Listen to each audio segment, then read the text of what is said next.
Welcome to episode 56. This week on the show, Epcot's Food and Wine Festival dates, Mood Swing Disney, Google Street View in the Disney parks, and planning a trip for a friend. Stay tuned.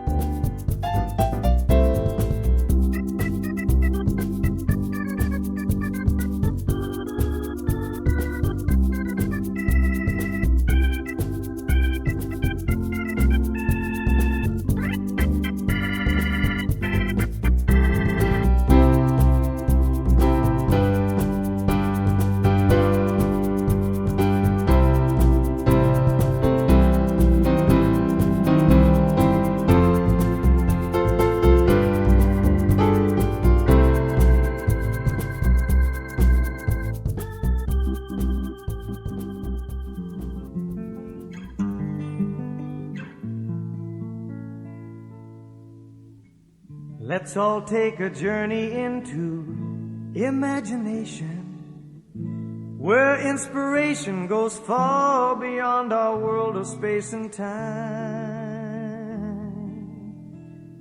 So get on board, we're gonna find some brand new creations, new sensations you can feel without a reason or a rhyme. Imagination is the magic key that can turn your dreams into realities.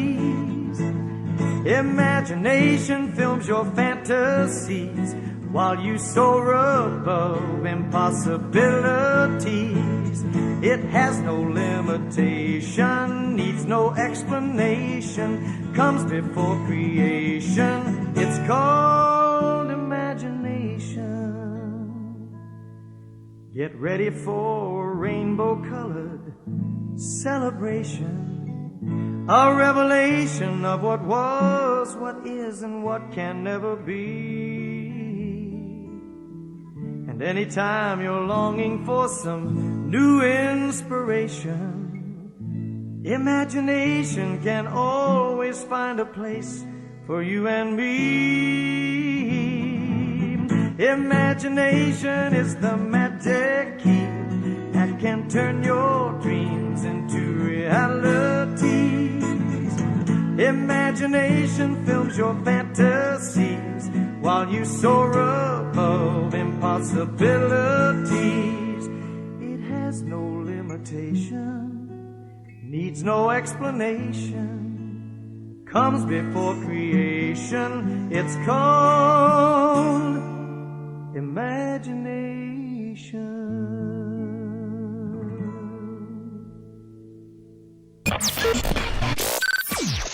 Broadcasting from the Dreamport. One Little Spark Podcast.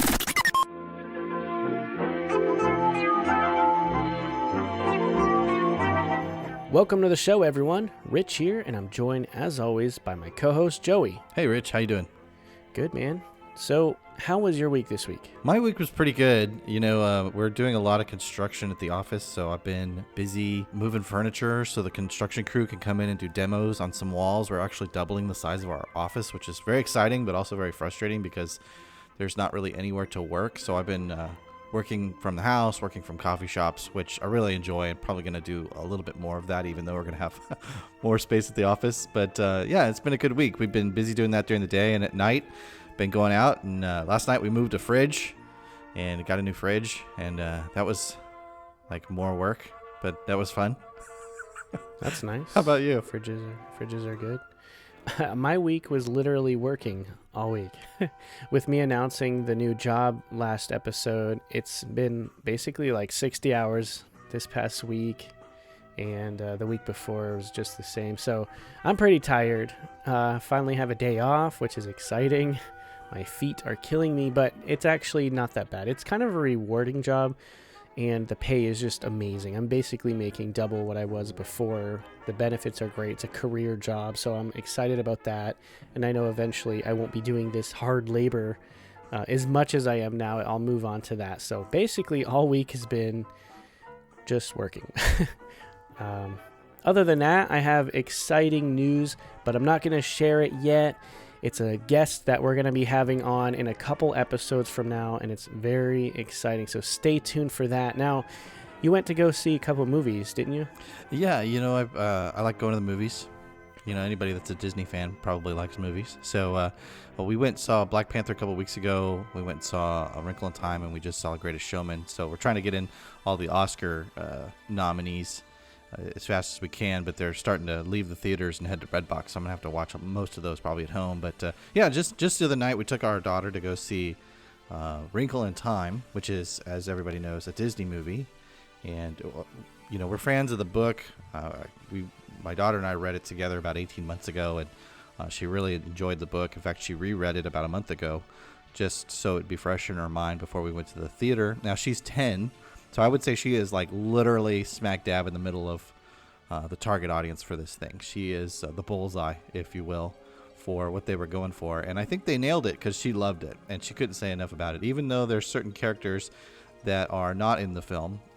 For one, Aunt Beast, for anybody that's read the book, they had to take her out for time. And so little things like that. So, spoiler alert, there's no Aunt Beast. I'm not going to give away the rest, but if you've read the book, you probably already know how it ends. Anyway, I thought they were pretty true to the book, but I've read online a lot of people complaining that they really deviated from the book. But it is such a hard story to tell. And my hat's really off to the creators of the film, because when I remember reading the book, I thought, man, this is going to be a tough movie to make. And then almost immediately after saying that, I find out Disney's making the movie of the book. And so I was pretty excited to go. I tried to keep my expectations low, and unfortunately it met them. I would say I enjoyed the film, but it's definitely not for adults. It's definitely for kids. I have a hard time with the whole suspension of disbelief as it is. I like a good fantasy film. I like a good Marvel film. But I can kind of view that through the lens of a 13-year-old reading a comic book, and which I used to do when I was 13 quite a lot. And so I can kind of forgive those. But when it comes to this story and this movie, there's just so much going on in such a tiny span of time that it was just really hard to let myself go and enjoy it. But I really enjoyed watching my daughter get into it. And toward the end of the film, it gets a little bit scary, and she was actually sitting on the end. My wife was sitting in the middle, and when it got scary, she leaped over my wife and crawled in between us in the theater seats there. You can remove the armrest, and so she lifted it up and crawled in between us like she was a little scared 6-year-old. And that was kind of nice, being able to kind of cuddle and snuggle and hold her and make sure she was safe at the movies. But other than that, yeah, I didn't really care too much for it. Now, Black Panther, though, is like a mega hit. How was that, though? Black Panther is pretty incredible, so this is sort of the opposite thing where I was kind of, I think I'd seen the trailer too many times. Like the first time I saw the trailer, I was like, oh, this looks great. And then by like the 400th time I saw the trailer, I was just like, ugh, I was really actually not looking forward to seeing it. I think I kind of had Marvel fatigue. I was, I'm just coming off of the high of Thor Ragnarok, and here comes, another Marvel film, and it's really not a character that I ever read much about as a kid growing up, and so knew very little. Of all the Marvel characters that have gotten their own movies, I would say that Black Panther has, I know the least about him of all of them, and so I was not really looking forward to it. And the movie starts, and we're about halfway through the movie, and all of a sudden it occurs to me that we're halfway through the movie, and I have an actual thought go through my head, and that thought is, oh man, this is going to end at some point. And that's kind of a bummer, because I was really loving it. There's this casino scene in the movie that has this, it looks like a one-off, like a single shot, but I think it's actually multiple shots that are edited together to look like a single shot. I have to do some research on that, but it is an incredible James Bond style fight scene. If James Bond was in a Marvel comic book, and it's got great characters. It has a really good message. A lot of people might say it's a little bit too political, but I thought that that didn't bother me as much, because I kind of went in expecting some of that. So that didn't really surprise me that much. I thought the performances were really great. true to Marvel style, people get thrown 150 feet and they fall 400 feet into a hole and land and aren't bruised at all. And so, after, desensitized by all that stuff, if I hadn't seen any other Marvel movie, I might be bothered by that. I really enjoyed it, and I was really bummed when it was over. And I'm looking forward to watching it again. It's probably going to be a repeat viewing type of movie for me. God, I can't wait to see it now. Because the Wrinkle in Time trailer looked really weird, and I'm like, well, that kind of looks cool. And this one, same thing. I saw the trailer, I'm like, just looks kind of like every other. So I haven't seen it, and so I'm just kind of excited now to see it. Yeah. Black Panther's kind of like James Bond, meets, Black Panther. I don't know. It was a lot of fun. In fact, I'm gonna try and see it again in the theater because we saw it in 2D. I think I'd like to check it out in 3D before it leaves theaters. Marvel's just so good at that, and they actually did shoot it, a lot of it, not the entire film, but they shot a lot of it on IMAX cameras. And so if I can get down, I don't think it's showing at the IMAX theaters, but we have some large screen theaters that have what's called XD, which is a new technology, and it's supposed to make the screen clearer and the sound better, crisper. And so I'm going to go try to check that out in 3D and see how it looks. Nice. Now, you also saw Greatest Showman, which I heard was so good, some people went multiple times to see it. Yeah, it's that's a great family film. If you have little kids, take them to go see it. I was a little bit concerned about whether or not, because there's a lot of romance in it, if it might be inappropriate for kids, but I think it's totally appropriate for families. It's not a Disney film, but it's definitely incredibly entertaining. If you like musicals, Rich, you and I, we're grown men, and we're not ashamed to say that we like Mary Poppins and some of the Disney films out there that are quote unquote musicals, and they're singing and dancing throughout the whole thing. This is a modern day musical, and I think that Hollywood is actually putting out some incredible musical films that I think you and I, as men, could probably appreciate and not really get too squeamish about. I mean, I'm not going to go see the sequel to Mamma Mia. I'm just going to put that out there right now. Not interested. But I really enjoyed La La Land, and if you liked La La Land, I think the same musical team did the music for Greatest Showman. The music is over the top, the dancing, the production is incredible. There's this swinging ropes routine where Zac Efron and Zendaya do this whole, love tangled romance routine, but in the circus with the swinging rope and spinning ropes and the hoops and stuff. And I'm like, there's no way that the actors are doing this. They must have been on wires. It probably took them like 6 years to film the thing. It's so intricate and incredible, but I'm sure it didn't. I'm sure there's a lot of other Hollywood tricks that they use. But yeah, if you can, go check it out before it leaves theater. It's been in there for a while now, so it's probably going to be leaving really soon. But if you miss it in the theater, check out Greatest Showman. I really enjoyed it. It was a lot of fun. I really do want to see it because I heard so many good things about that. There's a lot of good movies coming out lately, and a lot to look forward to in the next couple of years as well. Oh man, you know what? We're recording this a little bit early. Today's the 16th of March, and tickets for Avengers: Infinity War just went on sale today at the Alamo Drafthouse. Yeah, so excited about that. Yeah, I saw online there was like a push notification for it. So, yeah, I'm excited to see all these movies. I just wish I had time. So, I have some good news, Joey. Oh, yeah? People listened to the last episode, and you know what they did? Tell me. They left iTunes reviews. No way. You mean we asked for them, and they actually left us, reviews? This is awesome, actually, and we know these 3 people that left the reviews. So... No. I mean, they're friends, they're listeners, and it's awesome. And the first one was from Mailman Doug, who I actually met at Epcot. I think about 3 months ago. We met up, and it was pretty cool.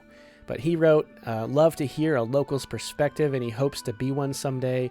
He's actually also a fellow USPS employee, and he's been a carrier now for years and years, so he knows all about my fatigues that I'm dealing with. Yeah, you guys are on your feet a lot. Yeah, I know Doug, and how awesome is that? I think he went to Disney World back in December, so that's probably when you ran into him.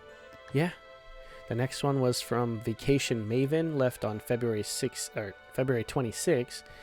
And they wrote, this podcast covers all the Disney World bases, from news to touring tips to trivia. Happy to see that Rich and Joey finally made it official and have formally teamed up as co-hosts. Joey brings his park hacks and Rich shares the best etiquette tips. Should be required listening for all Disney World guests. I agree. I do too. Yeah. Plus, with both hosts' unbounded enthusiasm for all things Walt Disney World, every episode is packed full of information and interesting conversation. That's such a great review. That is. Thank you so much, Maven, for that. Really appreciate that. Yeah, and it really is. It's true. I should give her a plug for that, and I'm probably going to go write her a review too, because I've been listening to her podcast, which is the Go Informed podcast, and you can find it all over iTunes and whatnot. And she talks more about Universal and trips to the Caribbean islands, as well as trips to Disney World as well. That's nice. Maybe I'll see. This sounds so bad. I have like no time to listen to anything. Like even my own show, I'm like, I don't know, like I listen to half of it and then I fall asleep because I'm so tired all the time. But I will subscribe to that show as well and check it out, because I love hearing other great podcasts, even if it's not necessarily Disney. It's not like I'm married to Disney. I do love Universal and SeaWorld and other parks around here, but you know, Disney's just better. So and the last one was from Dave, and he actually has a podcast also called The Disney Crush. I've met him several times. We actually spent the day at Epcot with me and my daughter Amelia and his family. I met up with him again at the Geekin' on WDW meetup about a month or two ago at Animal Kingdom, and he's a great guy, a real cool guy. He has a really nice family, and he wrote, I have listened to this show since episode 1, and it quickly became one of my favorite Disney podcasts. Rich has a vast knowledge of all things Disney. The production of the show is amazing, and he always makes me laugh. He loves Disney, and it shows. And now with Joey from the Disney Hag podcast as a co-host, it just keeps getting better. So that's another awesome shout out from Dave. Yeah, thanks, Dave. That's great. Yeah, it really means a lot that you guys did this, and it doesn't seem like a forced review, because actually a lot of these dates, 2 of the dates were from before we even released the last episode. So thanks for sending those reviews. It really does mean a lot, because it pushes us up.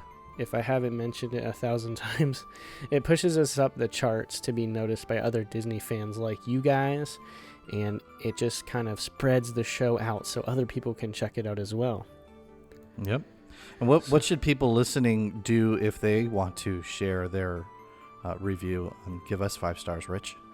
They can log into iTunes, and all you have to do is search for One Little Spark Podcast. You'll find it, and you'll find other related shows, actually, which is pretty cool, because that's how I discover some other awesome shows. You'll just find one you like, and you just look down below, and it shows you related episodes or related shows.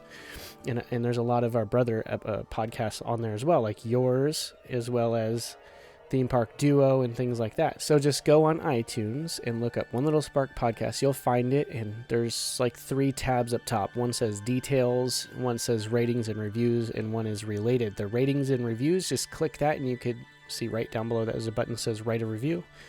You select your star rating, which should be 5, and then you write your review.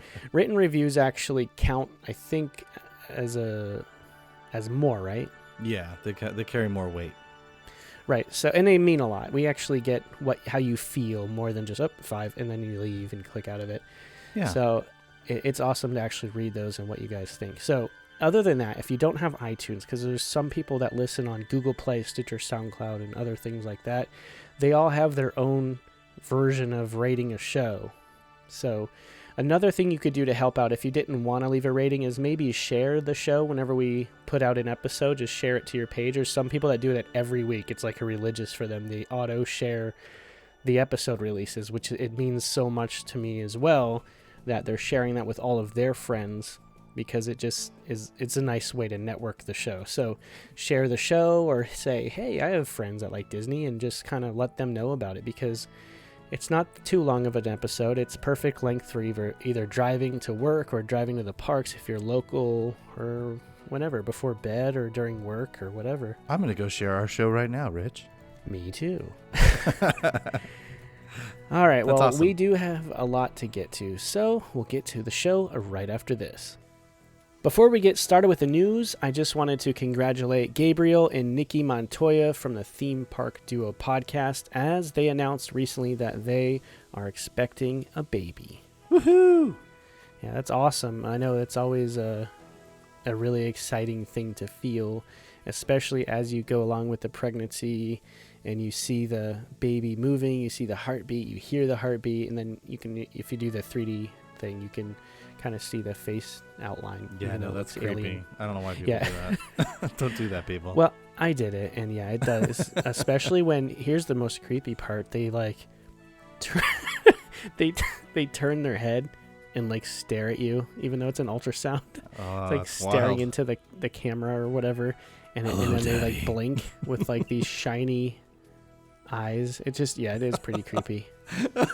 I would post a screenshot, but Yeah. so anyway, I just wanted to say congratulations to Gabe and Nikki. I know they listen to the show, so that's awesome. Yeah, the theme park duo is becoming the theme park trio. Yeah. It's pretty creative. Nikki wrote that on our Facebook. Yeah. On our Stole Facebook it from the other them. day. So, first thing that I wanted to talk about was the dates for Food and Wine, one of my favorite festivals besides Festival of the Arts, and those are going to be on August 30th through November 12th of this year. Best time of year to go to Disney World. Yeah, I mean, August is a little Well, like yeah, walking on the sun, but but it's the last day of August.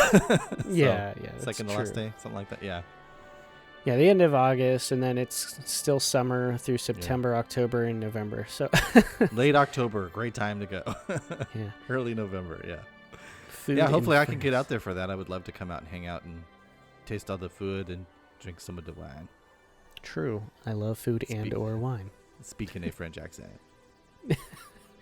And not only that, but you know, you haven't been here in like 2 years, so Well, it's been a year. It literally has been a year. And stupid Facebook has been showing me pictures of my trip every freaking day this week. Facebook has been like, hey, remember when you did this amazing thing at Animal Kingdom? Hey, remember when you took this picture in front of the castle? Yeah. You suck, Facebook. I hate you. Good morning. We want to break your heart real quick. Just yesterday, it pops up with it's the last day. It's the last picture in front of the castle. We took it as a family. You know, we do the very first morning at the Magic Kingdom, and we take a picture on Main Street in front of the castle, and then we take a picture of the very last day, and you can see how bedraggled we are. After 7 days of running around Walt Disney World. And so yesterday, the last day picture, popped up in my Facebook newsfeed, and it's like, hey, remember this day from 12 months ago? And I was like, ugh, I don't want to remember the last day. I definitely don't want to remember that. And so I tried to stuff it down. Of course, then my wife shares it. My brother-in-law shares it. Everybody that was in the picture is sharing it on Facebook. Mm-hmm. I can't hide from it. So yes, I'm feeling it right now. I'm getting the Disney blues big time. They're like, remember that time you had an amazing week? Yeah, that was last year. Like, I hate It's you. long gone. And it's never coming back. Here are all the photos to make you sad again. Yeah. That was my week. Well, we'll get to our main topic right after this.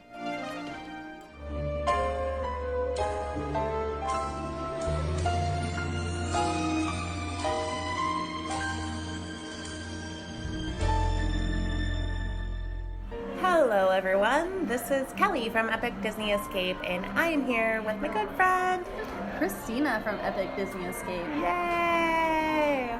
We're sitting here in Columbia Harbor House, and we are going to be talking about our second Epic Escape that happened in September of 2017.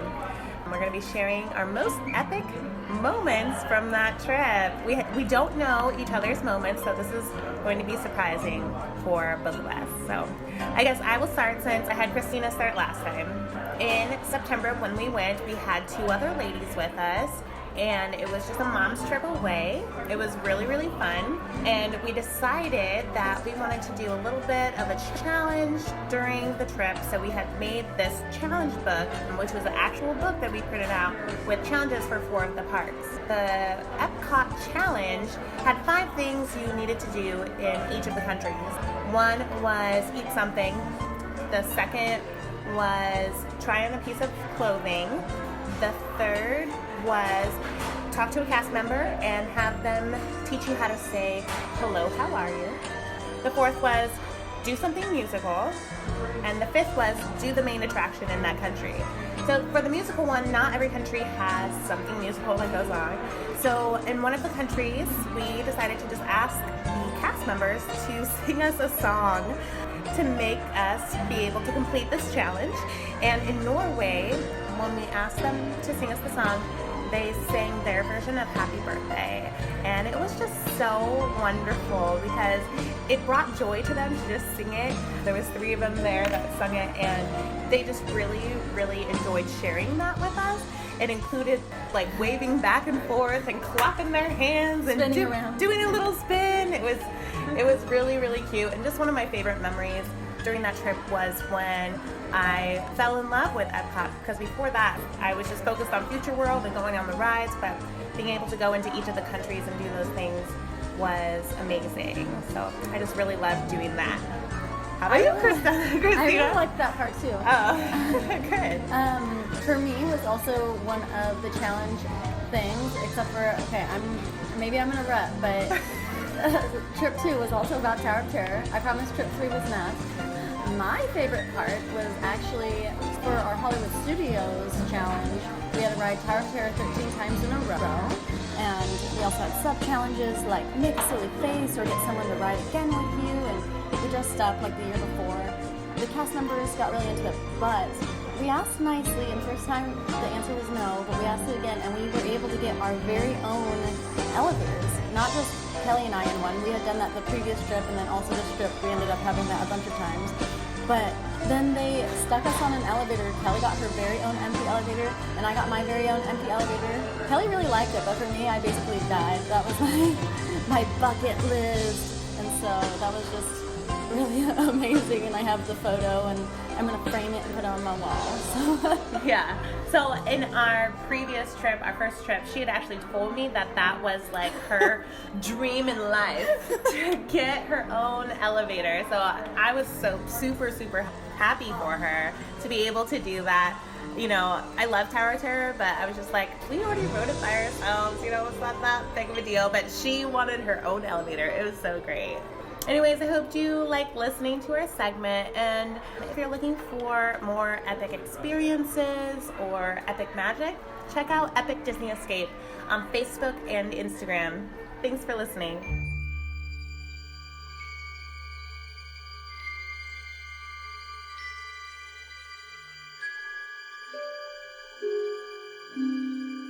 So this is something that I wanted to talk about because it kind of reminds me of the 70s. You want to know what that is?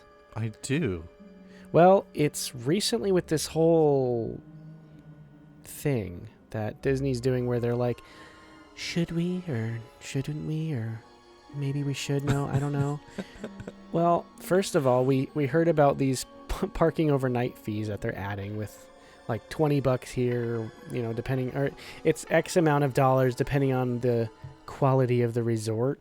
But then we see like, oh, maybe they're going to take that back away.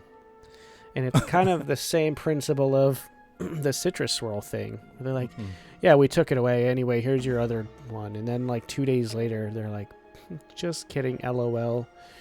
We changed our mind because of fans talking about, you know, how mad they are. So it reminded me, though, of when I said back in the 70s, when we weren't even supposed to get Pirates of the Caribbean here at Walt Disney World. We were supposed to get the Western River Expedition in a whole section where Thunder Mountain is, with a mountaintop type thing where you can ride donkeys or something like that. And there's all these village type shops and a boat ride and everything. And it was supposed to be just kind of completely different than what we got. But what happened was fans are like, no, we want our pirates on the East Coast. And Disney's like, but you have the real Caribbean right there. And they're like, doesn't matter. Disneyland has it. We want it. And Disney's like, fine. Here's your And as we pirates. mentioned in the last episode, there's a pirates in like every single Magic Kingdom like style theme park around the Yeah, world. every park ever. You're getting a pirates and you're getting a pirates. So what happened was Disney's like, whatever. And they ended up rushing Pirates to have it completed. Go back and listen to episode 30 for the full information. Right. Anyway. So what you're saying is that they have this on again, off again. We're not really. Do they have commitment issues? Because I know that recently we had cabanas. I then call we it didn't have Mood cabanas. Swing Disney because first we have buses, then we don't. Then we only have limited minivans. Now they're every forsaken hotel, which is good though. I'm not bashing. Oh yeah, if you That's want a to spend good decision. $150, it'll take you to the airport. Yeah. But here's the thing though. We've been talking about fixing Epcot forever. And you know what they're doing is fixing Epcot. But you know what they're not doing, at least for now, is fixing the Figment ride. So that's what I wrote on Facebook the other day. I'm like, well, they'll change that, but not make a good ride for something that's justified. Well, whatever. So what do you think about that? Because this has been kind of a lot more recently, and it hasn't been like that in a long time. I know in the 90s people complained like whenever Mr. Toad went away, and they're like, psh, doesn't matter, Winnie the Pooh sells more merch. And then people complained about Alien Encounter going away, and they're like, psh, Stitch sells more merch. and Right. and it's kind of one of these things where Disney didn't even give a crap about what people thought or wanted. They're like, psh, doesn't matter, this is what we're Right. doing. So what do you think is happening behind the scenes? Because there's also some other changes that happen, but that doesn't really tie in here exactly. But there's some changes that are happening, and I noticed that they are listening at least with some of the stuff, right? Yeah, well, first off, I'm glad you asked. Secondly, oh boy, did you open a can of worms. So the thing with them starting and stopping, that's normal business. At some point you get big enough where you have to try things on, and then if you don't get sort of immediate adoption, then you need to pull it. As far as them taking away Citrus Swirl and then the whole back by public demand or something, sometimes I think that's a bit of a crock. I think that in a lot of cases they bring it back for some other reason, but then they say it's because of public demand. But I think this might actually be one of those instances where that might be true. But I'm curious to know who's the guy who's going, you know what, people just keep bothering me about this Citrus Swirl thing. Just bring it back already so my phone will stop ringing. I want to know, my Instagram feed is full of people taking pictures of citrus squirrels, and I don't want that to stop. So bring it back. I don't know who that guy is who makes that decision, because Disney's a business and they have to make decisions based on profit. At the end of the day, it doesn't really matter what investors think or customers or the employees. If they're not making a profit, they're not staying in business, and none of us are going to enjoy it. And so I don't know if I entirely agree with the premise of Winnie the Pooh replacing Toad, but I get it. And if somebody at Disney said, yeah, we replaced him because we can sell more merch, then it totally makes sense. Same thing with Stitch. And unfortunately, it didn't really make that attraction any better. But, Stitch is Stitch, and we still love Stitch, even though we don't love the attraction. And I'm not entirely sure if they're selling any more Stitch, merchandise than before, but I'm sure somebody's tracking that. I know when it comes to things like Rivers of Light, I was listening to Jim Hill, and he was talking about, they're already looking at what the next iteration of that's going to be, but they spent a lot of money building this thing, so they're going to sell as many Rivers of Light shot glasses and totes and towels until they can recuperate some of that money, and pay for the thing, because again, at the end of the day, it's all about profit. As far as like the park to park buses that take you back behind the scenes, I thought that was such a great idea. I'm sorry that they didn't hang on to it long enough for it to really get some saturation and some adoption from at least annual pass holders, because I know you guys would totally use it to get around, because you could park your car in one place and be off to the next park without having to go through security. I mean, I think that's kind of brilliant. I think that Yes. Disney World's only real challenge is the fact that they don't, they don't have the kind of annual pass holder penetration that Disneyland has, right? Where like it's flipped. 30% of the people at Disney World are pass holders, whereas 70% of the people in California are pass holders. And of course, they're not even really doing justice to the pass holders out in California by limiting some of their benefits and raising the prices like they are. Of course, they're raising the prices in Florida too. They keep messing with the mix, but again, at the end of the day, it comes down to profit. So I just wish they would try to go with their gut a little bit more. You know, I, as much as I am a fan of Disney, I'm a fan of a lot of different types of entertainment and media, and one of my favorites was the early days of the Warner Brother cartoons with Bugs Bunny and Daffy Duck.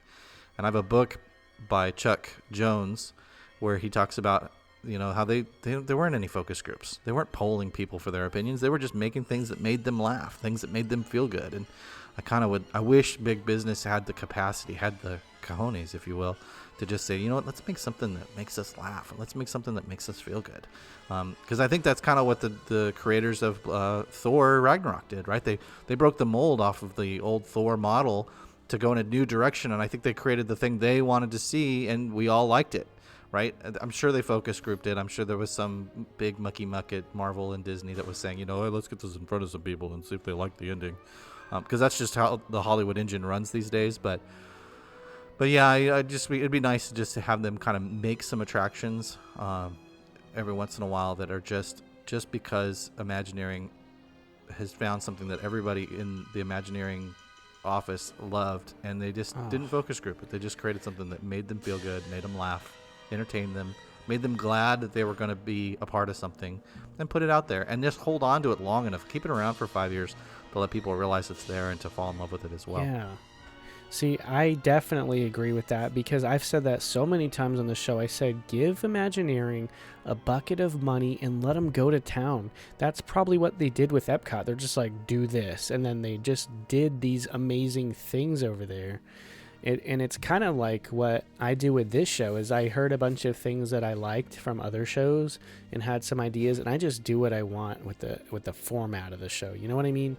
You just kind of do what I want. Why follow some sort of weird structure where you're like, and here's this and here's that with no music, and you just kind of do your show.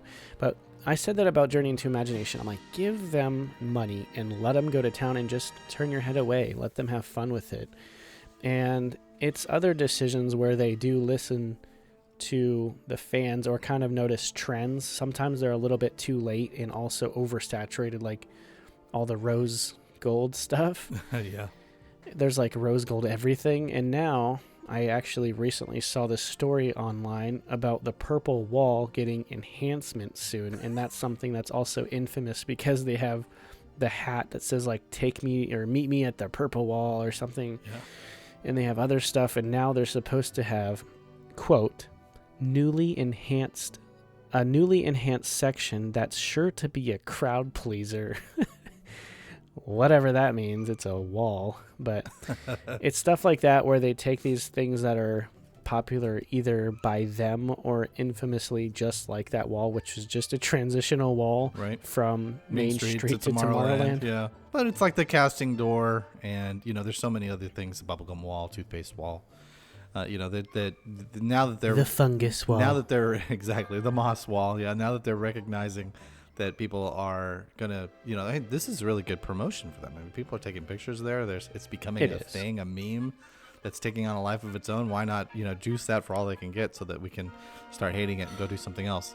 When I worked at Disneyland, I worked in custodial graveyard. And so I was there from midnight to 8 a.m. cleaning. And most of the time I was there, I was on the boat crew. So I was cleaning the Mark Twain and the Jungle Cruise boats. And at one point we got a new boss, like a boss, like the guy at the top of the department. And he came in and they made all these changes. You can't clean it like this. You have to clean it like that, right? And I was talking to some of the old school guys that had been there 20 years, and they just rolled their eyes. They looked at me and said, well, we've seen this 1,000 times. He's going to change everything in 6 months. He's going to be out. The next new boss is going to come in, and he's going to change things back to the way we're doing it now. Sure enough, I'm not kidding you. 6 or 9 months later, he's out. They bring in a brand new boss, and the new boss looks at how everything was being done and says, no, we need to, instead of using buckets, we need to go back to using hoses, how we were doing it 6 months earlier. Of course, we go back to using hoses instead of buckets, and then and all of the old guys smile and go back to doing the things the way they liked doing it before. And I think that's one of the problems that we have is that with an organization as large as Disney, when you have upward movement, when you have people that have to prove something to Iger and prove something to Bob Chapek, so they can impress them, so they can get in 6 months later, they can get a promotion to the next up, top level in being an executive at Disney. They come in and they make these changes and they make things difficult, and they put pressure on Imagineering and they put pressure on the other departments, and it just makes it not. Then you end up with the current journey into Imagination, right? I think that's probably, if there was an Imagineer listening to this, they'd probably, if they've been around for a while, they probably would agree that they probably have the solution to Journey into Imagination. They have the solution to Stitch's Great Escape, but they can't act on that because they're of pressures coming down on them from above that don't have anything to do with them. They only have to do with optics and how their executive management is trying to impress and improve upon the situation so that their bosses above them will like them and promote them into other executive roles. That's exactly it. And that they probably are sitting there like cringing, like, we want to change this so bad. And they're like, but, and they're like, no, focus on Pixar Pier, focus on Star Wars Land, focus on Epcot's overhaul, for like the hub and stuff. But they're like, but I want to, like, nope. It's not in the plans, so they probably get tasked certain things without giving that free reign like back in the day. Yeah, we're due for a new Joe Rohde who shows up at a board meeting with a tiger. And now we have Animal Kingdom, which we love. See, it is stuff like that. I mean, we bash a lot of these CEOs, but they like what's his name, Michael Eisner. He did so many good things, but he also did some bad things. Like, so many good things. We got MGM Studios back in the day instead of just a pavilion at Epcot. We got, this and that. But see, what happened was he kind of went into Journey into Imagination one day, whenever it was the second iteration, and he literally was like, that sucked. But you guys have to redo it, but you're only getting this much money, and that's why we have such a crappy third version. So it is stuff like that where they don't have either the money, the time, or the free reign to create something amazing like that. And that's why Stitch's Ride also is just kind of just sitting there now, and it's a meet and greet. Well, you've heard interviews with Bob Gurr, where they're like, Bob, we need totem pole tikis for the tiki room, and he's like, how do I do that? They're like, I don't know, figure it out. Here's your budget. It's pennies, right?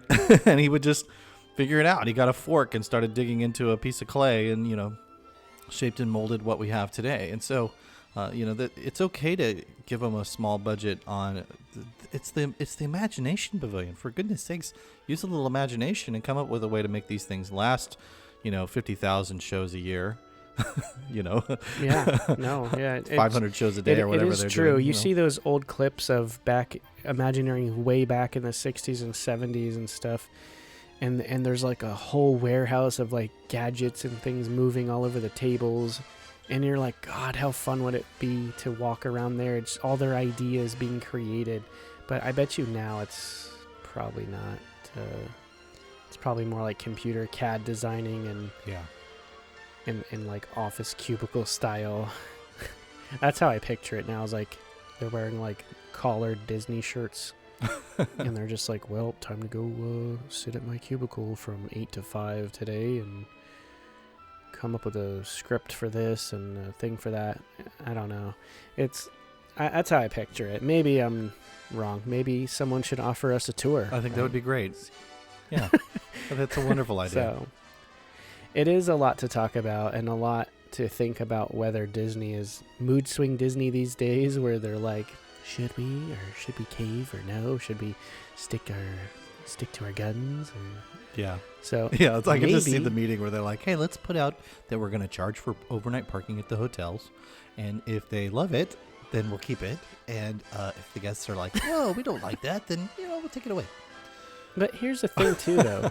If they want to charge for some whatever reason, where they're like, we're Disney, but we need more money for some reason, why not just not tell people and just add like $10 to the cost of the room? No one will notice that. No one will go, well, it was $780 last time, and now it's $799. I don't think so, guys. Yeah. Like, They could add No a one's dollar gonna to know. the value resorts and add Right. $70 to Right. the deluxe, right? And nobody would know.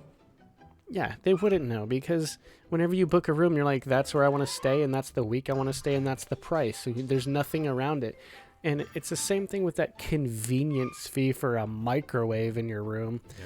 I'm like, even the dumpiest hotel, motel on like the most crappy street in Orlando has a, a microwave in the room. And when I saw that Disney charges extra, I'm like, here's the thing. Add the friggin' microwave to the room and charge $15 more if you really are that desperate for the extra money. Anyway. Yeah, I find So- that the more expensive hotel I stay in, the more I have to pay for breakfast, the more I have to pay for Wi-Fi, the more I have to pay for parking. And it's like, wait, I'm paying double to stay at your Marriott as opposed to staying at the La Quinta down the street, and they give me free Wi-Fi, free parking, and free breakfast. Yeah. And Disney just, I wish they would just not follow the rest of the hospitality industry's model and actually do what Disney has always done and sort of set a new example that's better. But again, it goes back to they probably hired some guy and they said, okay, you're the new hotshot. Really wow us, really make us look great. And he's like, I'm going to suggest we charge overnight parking for everybody, even annual pass holders who get to park for free all the time, anytime, no matter what. And they're like, great, we're going to be rich. And that's, how that meeting went, probably. We have to recoup from our Fox deal. See? Yeah, they got to make can't wait. $66 billion. I can't wait to see the upcharges on the already $1,200 a night or whatever it was Star Wars room. Oh, yeah, I can't wait for that. But oh my goodness. But wait, I paid $1,200 a night. Why do I have to pay for parking? God, they're like, just because, sir. Now, step along. So some positive news is that Disney actually teamed up with Google Street View and released basically all of the in-park. You can like walk around the whole park. Pretty much. It's a little bit clunky. I actually have a friend who works with Google and does this for businesses. He goes inside nail salons and floor covering businesses, and he'll go around with a fancy camera and take these 360-degree panoramic pictures. And so you can do a little virtual tour through a restaurant or a barbershop or whatever it happens to be. And so one of the early conversations I had with him several years ago was about how cool it would be to do a virtual tour around like Magic Kingdom, right? Or around Disneyland. And what was interesting was he told me that they already had the technology. What they didn't have was the deployment system. And this is where VR comes in. The technology will actually let you if you have a camera and you take a 360-degree picture, say from the hub, and you're right next to the partner statue, and you move that camera 15 feet closer to the castle, and you take another 360-degree picture, and you move another 15 feet closer to the castle, and you repeat this, and you take these pictures 15 feet from each other all over the park. At some point in the future, Rich, you're going to love this. You're going to be able to put on VR glasses, and what this technology does that already exists is as you begin to walk forward, you'll actually seamlessly blend from that one camera to the next one, and it'll be as though you're walking through the Magic Kingdom, Animal Kingdom, Hollywood Studios, or Epcot, and wherever those cameras are located, you're going to be able to step into those places, and from one location to the next, it'll be as though you walked those 15 feet instead of jumped like it looks like on the computer. And you'll be able to take an actual virtual tour. Now, the technology is still very rudimentary. You got people's faces that are blurred out. I kind of wish they'd gone in there and done this at 6 in the morning on a summer day when the only people that are there are the custodians wiping down the trash cans, and that you could have wiped them out or wait until they moved and took the picture without them in it, so that you could have had that experience of being at Disney World without anybody there. But it's still very cool technology, and for someone like me who I live in Texas, when I get the Disney blues, it's so if I'm trying to picture something and my memory is sort of failing me, to be able to load up that location on my computer and see exactly remind myself what it looks like for the loading queue for Seven Dwarfs, or to stand underneath Spaceship Earth and look, you can tilt the angle because it's not just 360, it also goes all the way up and all the way down to your feet and all the way up over your head, and be able to look around and see it as though I was there. It's such a great way to just kind of put myself back there, use my imagination to hear the sounds and smell the scents, because I can remember what those are like. But sometimes my visual memory kind of lets me down, and to be able to actually look at that anytime I want, and to not just look at it, but to look around and move around with the camera and go down and look over the bay and walk around World Showcase if I want to. I think that's just really cool. I think the ability to do something like that in the future with VR technology, to actually be at home and tour around and look any direction I want, it's pretty exciting for me, and I think a lot of people are going to love that as well. It's pretty cool. If you go to google.com/Street View, it's right there on the front as the option. And okay, so you click in here and you're right by the partner statue, how you mentioned. It's kind of funny. You could see the guys just walking directly next to people, and you could see, even though they're blurred out, they're staring right at the camera because it is a thing that the guy wears on his back that sticks up in the air a little bit, and it's kind of weird looking, but it's pretty cool. It's just like the normal Street View, but let's see, I'm walking here towards Adventureland, and it must have been winter when they did this. Was it this year when they did this, or is this from like last year and they finally uploaded everything? I bet there's a way to find out. I bet that some of the signage, seasonal, I don't see any Christmas lights or anything, so it may not have been winter. It might have been January, when they did this. Okay. It does. So from my friend that does this, let me give you a little insight on how this works. They use a single lens reflex camera with a wide angle lens on it, and they will put it on the tripod, and they have special technology that they pair with like an iPad or something to the camera, and they'll take 3 pictures, snap, snap, snap, and then they turn the camera 45 degrees, or excuse me, 90. They move it 90 degrees. Take 3 more pictures, 90 degrees, 3 more pictures, 90 degrees, 3 more pictures. So they end up with 12 images. And then there's a person who's called a stitcher, and they're like an editor, and they sit in a room, and you give them all of the images, and they stitch it into the software that then, and they pick, of the 3, they pick the best of the 3 images. They stitch the edges together, and then they plot it on a map. So you literally are, Google has Google Earth. You've seen they have the entire globe mapped with images, and they actually can find the exact latitude and longitude where that camera was positioned and put that right on Google Maps. You should be able to, if you can't already, at some point go to Google Maps and see a little icon that says see the Street View version of this. Click on that, and it instantly bring you down to street level on Main Street. How cool is that? And then, and then they give it to the folks at Google, who put it in their super powerful, supercomputers, and they're able to put the whole thing together. It is kind of creepy how they're looking right at the camera. There's this like mom walking by with her kid. She's got, I can't even see her face because it's blurred, but she doesn't look happy. It's like, why are you taking a picture of my kid? This is really in depth, actually. I'm on here, and there's a little arrow to bring up the rest of the parks, and there's so many options. They actually have the insides of restaurants like Skipper Canteen, Be Our Guest.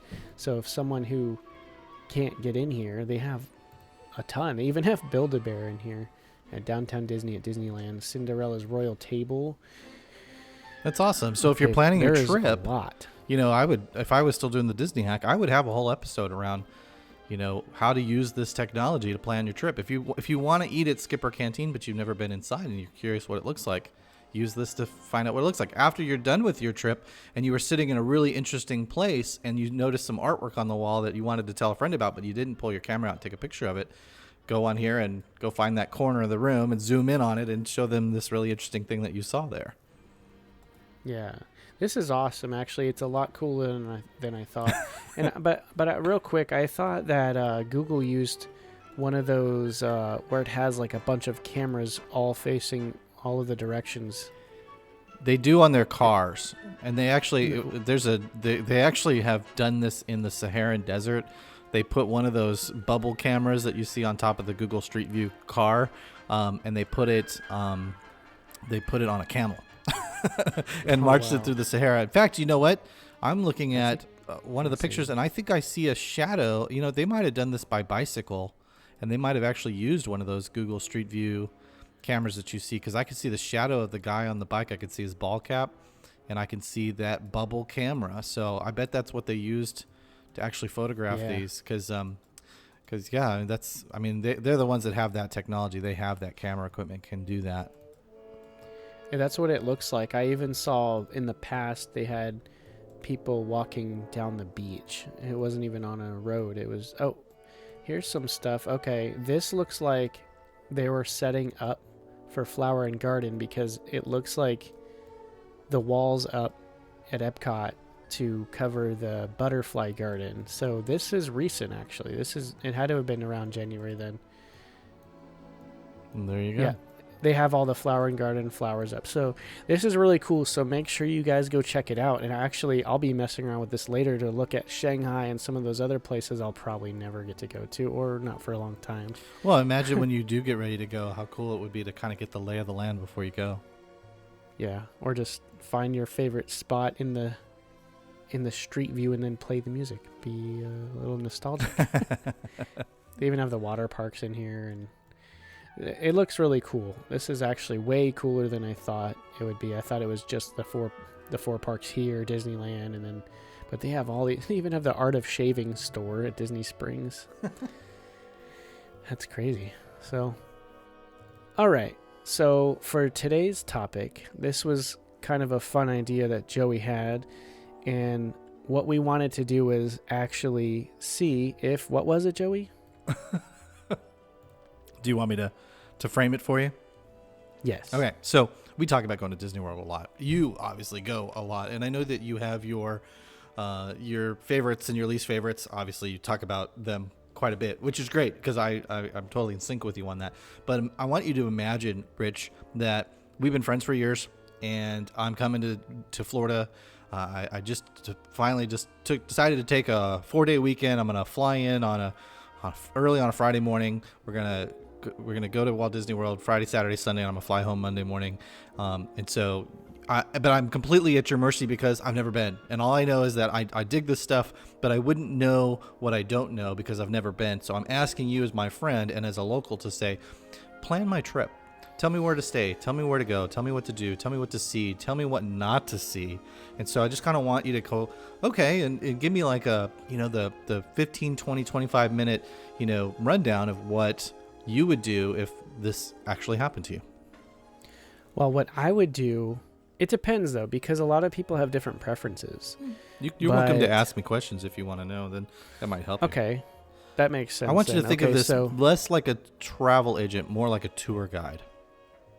Well, I would still want to know as a friend, like what your, not necessarily your budget, but what your ideas are on things. Because for instance, I don't, like, as much as the resorts are nice, I don't care about staying in some of the high-end resorts because I spend my time in the parks. I'll go to the resort to sleep, and that's it. So I would ask you what you care about the hotel situation. Would you want to spend a ton doing that? But you said only so long that you'd be in the park, so you probably wouldn't want to care about the room so much, right? No, I don't care about the room.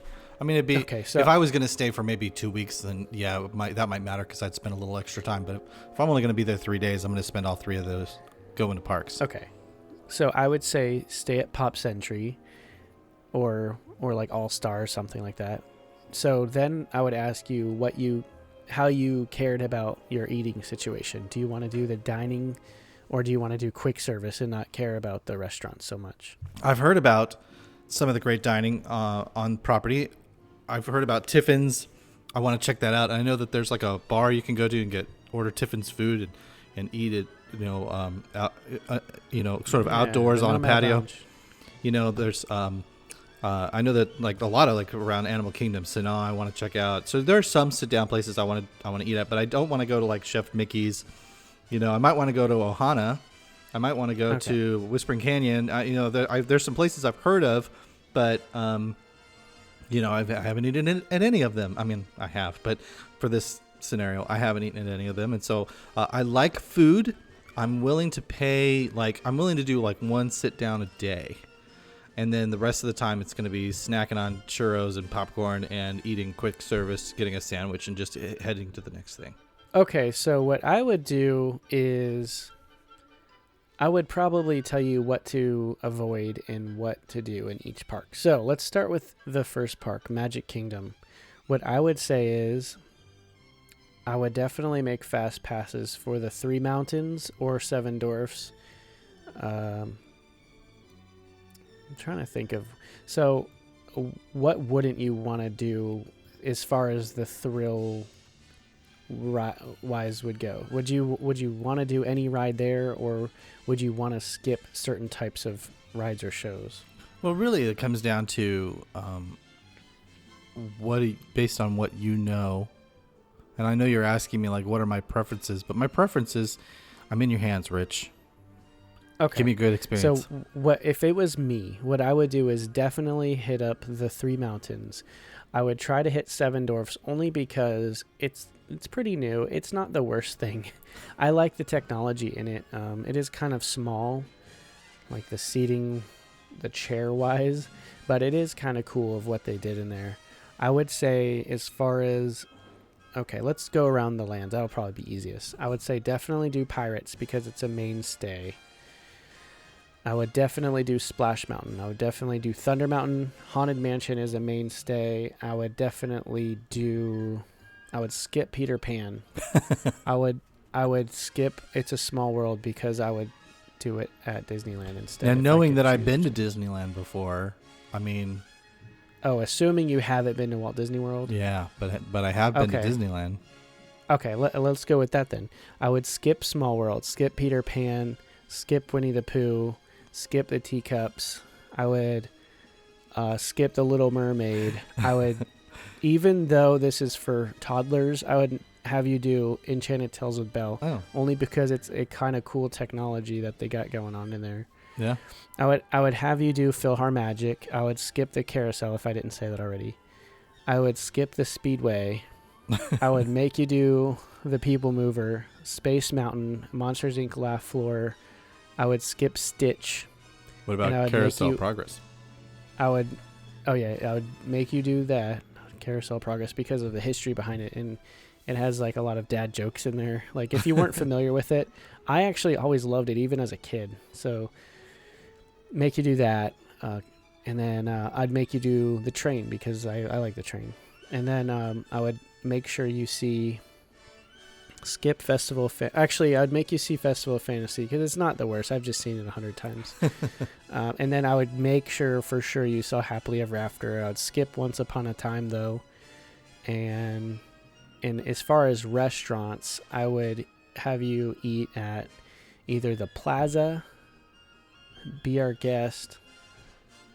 Let's see. I'm trying to think of other ones worth it.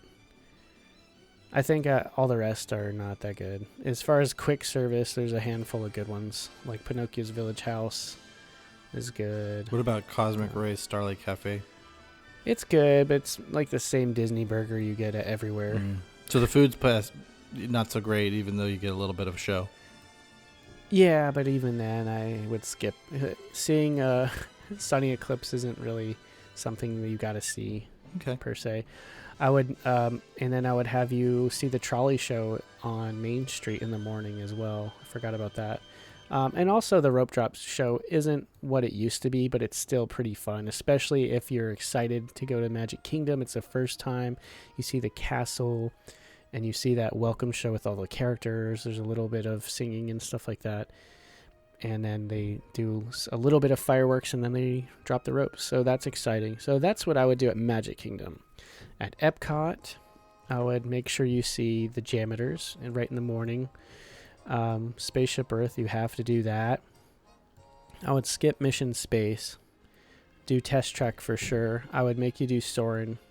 I'd make you do the land. You'd make me do Soarin' even though you don't like Soarin'. Well, I don't like Soarin', but it would only be... I personally don't like it, but I could see the appeal with it. And also because it's kind of a uncommon ride system. I think they created it based off this guy's original like fondness for... What was it? What are they called?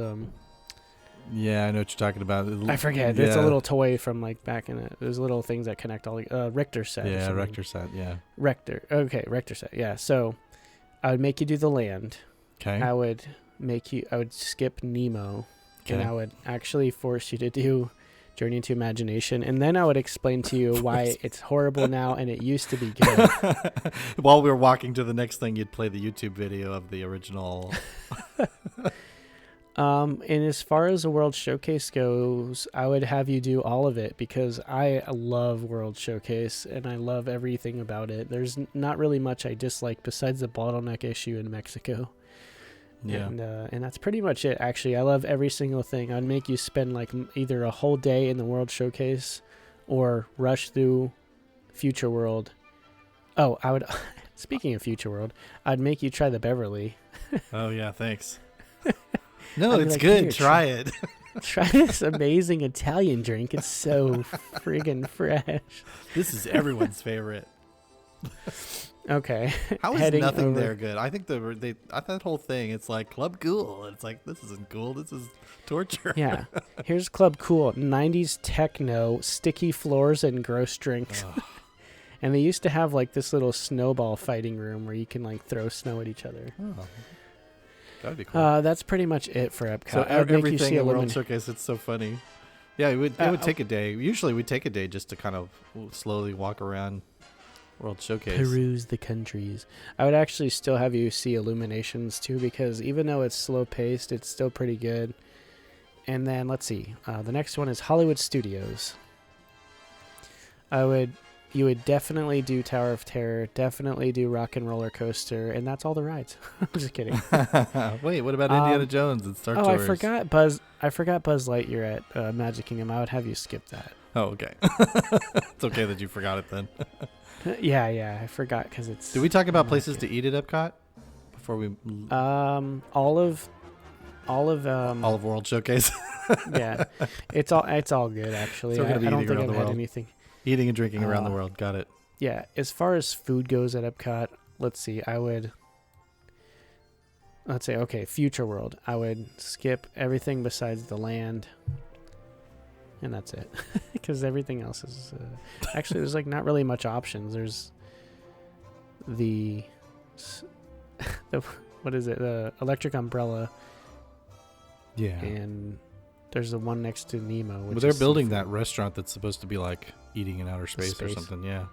Yeah, but I don't know yet. That could be either amazing or it could be like stupid. Or so- Disney Mood Swing, where it's like, oh yeah, that thing. We're not doing that. We canceled it because who knows? Okay, back to Hollywood Studios. So I'd Launch have you Bay. do- No Launch Bay. Skip it. Skip Launch Bay. So Toy Story Mania. Tower of Terror. I'd have you do Rock and Roller Coaster. I'd have you do Toy Story, and I'd have you do Star Tours. I'd skip Indiana Jones. I'd skip anything Star Wars only because it's not really. Let's be honest, it's not even that fun. It's just like there's people marching. I know a lot of people listening are gonna be like, "I hate you now." Unsubscribe. I'm not saying the Star Wars isn't fun. I'm saying the current Star Wars things that are in the park are boring. Like it's people marching. I'm like, okay. And then there's like a little show on stage. I'm like, okay. And it's just hot. You're standing there sweating while they're just saying random things. The Launch Bay is not worth it. And One Man's Dream I'd make you do. Let's see, what else is even there? Oh, the Frozen show I'd actually make you do. The sing along. Yeah. Yeah, thanks a lot. It's surprisingly, have you been there? No, I haven't done it. It's actually really funny. Like there's this guy named Ben who's a performer there. He does a lot of other acts on property, but if he is in the show, it's so good. And I've seen it 2 other times and it's just not the same without him in it. But anyway, let's see. Skipping Indiana Jones. Have you do Star Tours? I think that's it besides the restaurants. I've been to a handful of restaurants and they're actually really good at Hollywood Studios. There's a lot of good food options there. Yeah, what's the new one? The Tap House. Yeah. Over on Grand Avenue. Have you I've been there? been there once, and it was good. Actually, the size of the beers that they give you on the beer flight are almost full glasses, and you get like 4. I was pretty much toasted by the time I left there. Awesome. What about, I know at Brown Derby you can do like lunch with an Imagineer or something like that. That'd be awesome. I heard about that, but Maybe with your that's new not a normal- mailbox money. I mean, post office money. baller status. Yeah. Let's see. That's pretty much it for that park. All right, moving on. Animal Kingdom. Animal Kingdom. I would have you, let's go left to right. I would have you do both of the Pandora rides as well as the Satuli Canteen is really good. So I'd have you do lunch there. The safari you kind of have to do, but it's always hit or miss. The mornings are usually kind of better, and at night is pretty good. Okay, it's pretty okay compared to like the middle of the day. I've been on it and saw like no animals before. I'm like, okay.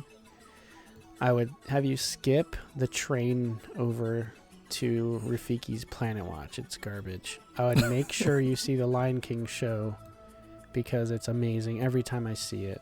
Okay. We have Cali River Rapids. Depends on if you want to get soaked. I've been on it once in my life and it drenches you, so it just depends. I would make sure you ride Everest like 12 times because it's one of the best rides. I'd actually make you do Nemo, even though... Oh, I forgot about... There's a couple things I forgot about Hollywood Studios. I keep jumping back and forth. I would have you skip all the other shows. Beauty and the Beast, Little Mermaid, and the Disney Junior thing. Oh, yeah. Okay, back to Animal Kingdom. Skip Nemo, skip Dino Land except for Dinosaur. Skip Rivers of Light, but I'd have you check out the tree stuff, and I'd have you do a Bug's Life. No, you because wouldn't. It'll stab you in your spine. That's so mean. If you guys don't know what we're talking about, Joey had a little run-in Literally. where he pretty much got shanked from behind. By a bee in a bug's life. Yes. It's an unpleasant memory. Okay. I don't like to talk about it. That's where you were injured. What else is even there? That's it for attractions, right? Yeah, I think so. We hit the Dino Land, right? Yeah, I'll skip all of it except for Dinosaur. It's all just... there's a painful roller coaster in there. There's a little spinner ride and a couple other carnival games, which is all kind of a waste of space. What about Rivers of Light? Skip it. It's not it's not even. I saw it twice, even with pass holder or fast pass seats, and I'm just like, no. Yeah. Let's see. Disney Springs. I would have you eat at every restaurant. I love Disney Springs, actually. I'd make you go to the Cupcake Place for sure. Planet Hollywood's good. Raglan Road is good. There's so many other restaurants that are just so good. Just the ambiance alone. You haven't been there since it's been done, right? I was there a year ago, so it has. Okay, then it was done. Okay. Yeah, it was done. The only thing that wasn't open was the Edison. It was still behind walls. Okay, so I would have you go there because it's a general nice place to go. Even if you just kind of walk around, there's a lot of good views of the water and things like that. So that's it, I think. I don't think I skipped much, but I could assume you could fit most of that in 3 days, maybe. Sure, if I didn't sleep. Piece of cake. Well, there's a lot of skippable things. Yeah. Oh, I would make you do Country Bears. I forgot about that. I'm like running all over the place. Well, I love Forgot Country about Bears. Country- And you know, the thing about Country Bears is that they don't have it at Disneyland anymore. So I'd have you skip the Tiki Room too. skip it. And Aladdin. Only because it's the same over there. Yeah. Well, I think it's longer over at Disneyland. Yeah, and they have a fountain in the part of the show that they don't have in Florida. So, yeah. And then skip anything in the kids area as far as Dumbo. Yeah. Skip all the meet and greets except for Talking Mickey that's going away next month or whatever. Oh, man. Yeah. So I think I pretty much nailed it. Nailed it. 100% Disney trip planned. There's a lot to do in 3 days. I mean, It is. I don't actually. know if if you could people do it all. realize this, but I mean, we do it in a week, and we don't. And I always leave with just a tiny little bit of like angst because I didn't get to do everything I wanted to do. And last time we went, I didn't ride Everest because we went to Animal Kingdom twice, and it just wasn't. And Pandora wasn't even open, and there just wasn't enough time to do. In fact, we got in line for Everest, and it was shut down, and so they kicked us out of the line. And everybody went over to the safari. So I waited for an hour, 70 minutes to ride that or whatever. Yeah, something like that. So yeah, it's not fun. But awesome. That sounds like a great trip, man. It seems like a lot now that I run through everything, but if you're with me, I'd know little tips and tricks and secrets that would For your get Disney us trips. on. Yeah. That would get us on a lot of stuff without having to wait, because I don't do lines. No. Well, and a lot of things, for me, it's going to Ohana and, or what's the Trader Joe's, right? And going and get to Trader Sam's. Trader Sam's, thank you. Trader Joe's. That's where I get my $2 check.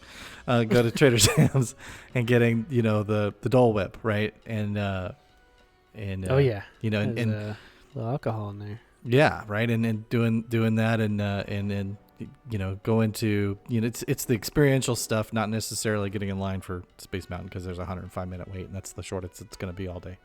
Yeah, I'm with you. I'm like, if there's long lines, what I'd love to do is come when it's one of those, if you follow along with touring plans and their park capacity calendars, coming on a 3 out of 10 or a 2 out of 10. If you're lucky, a 1 out of 10 day where there's virtually, everything's walk on. Like the longest lines are a half an hour long. That's what I'd love to be able to do. If I can plan to do something like that later this year, that'd be great. It might even be the next year, but if I can plan to just squeeze in a trip. I know that early September this last year, 2017, there was like a solid week where it was 1 out of 10 across the board for the whole resort. And I think a lot of locals went because I saw pictures and the place looked packed, but I don't think the lines were, when I looked on the My Disney Experience app, they weren't very long. And so even though there were a lot of people walking around, I think there were the people who like to go and stroll and see the sights and maybe do the character meet and greets or whatever that they normally don't do because there's too many kids in line. And so it was kind of neat to watch from afar. It made me really want to just plan a trip to go right around that time of year, even though I know in early September it's hot as the sun out there. It is most of the year. I'll bring one of those hats with a fan in the cap, in the bill. Be a tourist. Be a tourist. All right. So how would you plan my trip? Let's go to Disneyland. Yes. All right, I'm going to plug it in here. Disneyland. So I've got a little mappy-do to, like you were doing. What were you looking at? Were you looking at a I map? was Or going off memory. you were going by memory? Yeah, that's why I kept jumping around, because I kept remembering things after. I was looking at the map on Google, like following along and thinking, oh, what about this? So last week on the show, or last time on the show, I was mentioning that there's a different name for the teacups. And in California, it's called the Mad Tea Party. Mm-hmm. And so I thought that's kind of interesting. It's like, it's the same exact thing. Like, you have to give it two names. I mean, come on. Yeah, it's weird. All right, so Rich is coming to California, and I'm meeting him at the airport, and we're going to jump in our Lyft and head on over to the Grand Californian, because there's just nowhere else to stay. I mean, Disneyland Hotel is great and all, but the Grand Californian is like staying at the Floridian. But in California. So let me get there. I've been to the Grand Californian. I've actually stayed at the Grand Californian. Usually when I go to Disneyland, I actually go out of my way to go to downtown Disney, and I will go just walk through the Grand Californian because it's just so incredible, just like a lot of the resorts and the hotels are over there. So that's where we're going to go drop our bags. Yeah, we're not going to be staying at the hotel much because there's so much to see and do, but it's right smack dab in the middle of everything. You walk past it to get to the Disneyland Hotel. You walk past it to get to the other hotel, the Paradise Pier Hotel, which might have views of California Adventure, but the Grand Californian Hotel is actually in California Adventure. So that's the place to stay. And then right out our door, we've got a Wetzel's Pretzels and a bunch of restaurants and liquor places and an ice cream shop. So and a Starbucks. So we're literally like you step Sounds out the like my hotel place. and it's there. Yeah. So yeah. So that's where we're going to stop. And so very first thing we're going to do, obviously, we're going to go to Disneyland too. And it's interesting that I'm surprised that Disney never changed the name of Disneyland to the Disneyland Resort and with the Disneyland Magic Kingdom. Walt even referred to it as the Magic Kingdom, before he passed. But it just says Disneyland, whereas in Florida it says the Magic Kingdom on the train station in in California it says Disneyland. So it is Disneyland. So that's where we're going to go. We're going to head on over. We're going to get through the gate and, snap some pictures, head through underneath the train right into Main Street. And I'm just going to let you walk and take as long as you want to walk down Main Street. And one of the things that I'm going to be looking forward to seeing the most is the look on your face when you see how small the castle is. That's what I hear. You're just going to, I think you're going to crack a big smile because I think you're not going to believe how your brain has attuned yourself to the size of the castle. And when you walk around the corner, you're going to almost be like, wait, where is it? Because it's pretty far down. And it's really just, it's so much smaller than the castle in Florida, but it really is. I still think it's just a beautiful piece of architecture. It has those 13 gold spires on top. It really is still pretty breathtaking, but I think you're going to need to acclimate to it. Yeah. So we'll head down Main Street.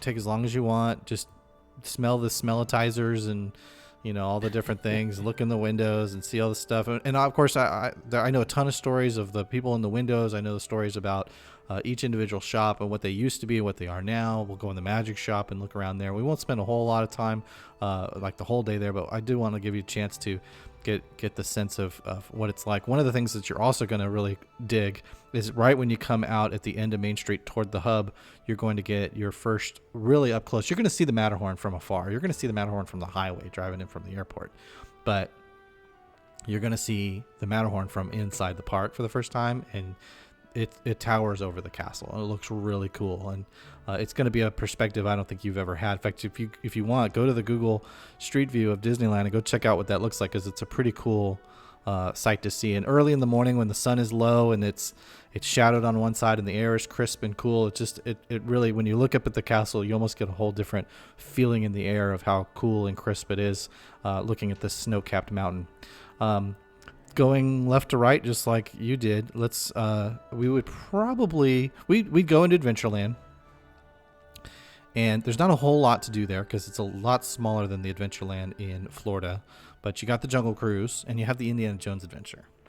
So we probably would skip the Jungle Cruise just because the stories are very similar, although the track it's a little different, and you've got about 20 more years of growth back there, so it's really intensely overgrown, but I think you would probably it'd be very, very similar to what you're used to.